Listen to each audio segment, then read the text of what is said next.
The mummy. What comes in your mind when you hear the word the mummy? Might be Egypt and its giant pyramids. But you know what?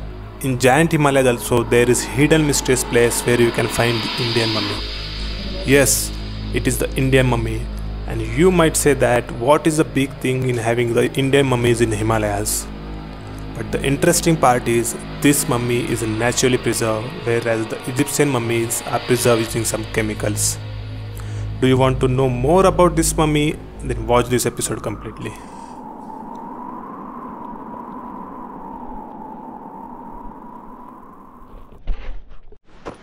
Yesterday, due to some road blocking, we were not able to go to GUE Monastery, and we stayed here in Tabo.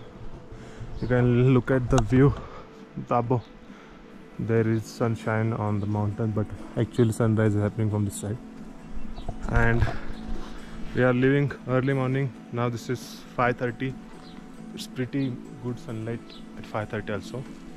So we are leaving early morning because we are again going to GUE Monastery, and then we'll again come to Tabo, and then we will go to Kaza.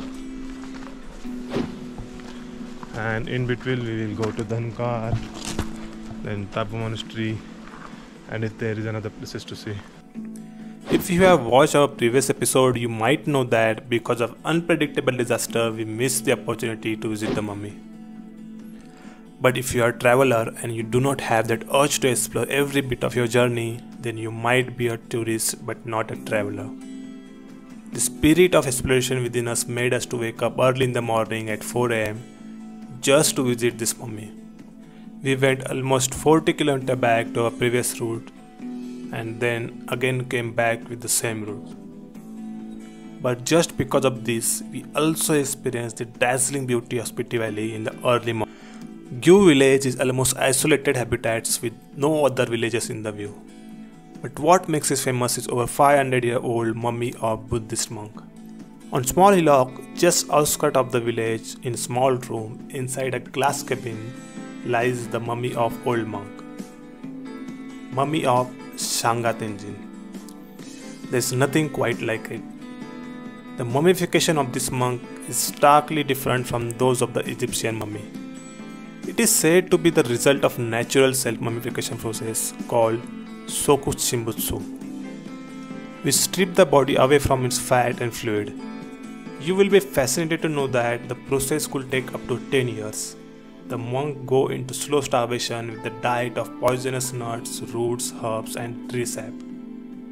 Seated in meditating posture, the monk dies without any moisture in the body, but all essentials are preserved.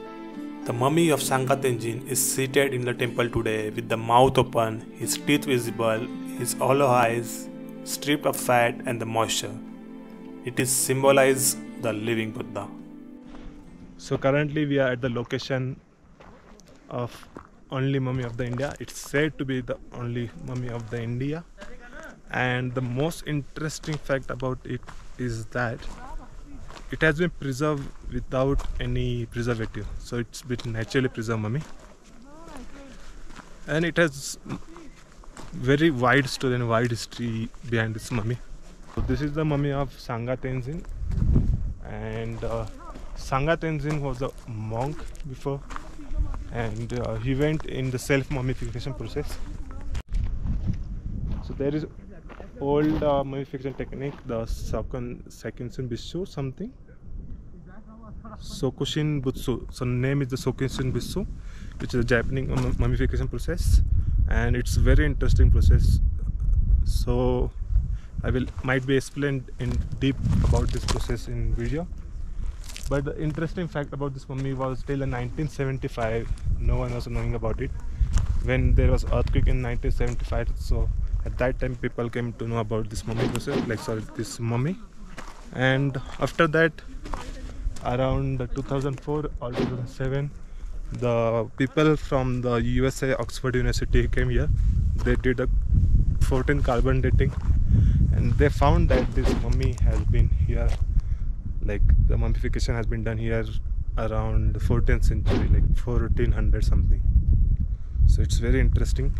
And another factor for this naturally preserved mummification is said that the cold climate here, because this technique, this Japanese technique is not 100% success, so it doesn't have the 100% success rate.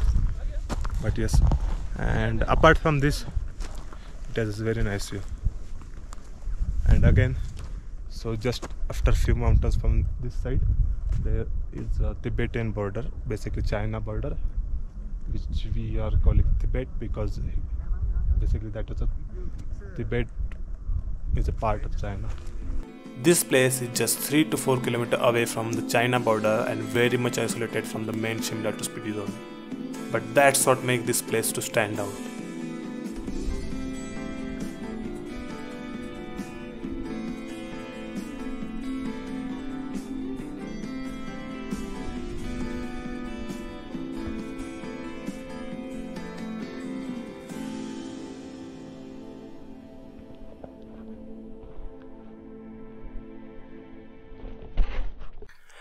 It's almost 9 am and we reach back to Tabo for our next destination as per our planning.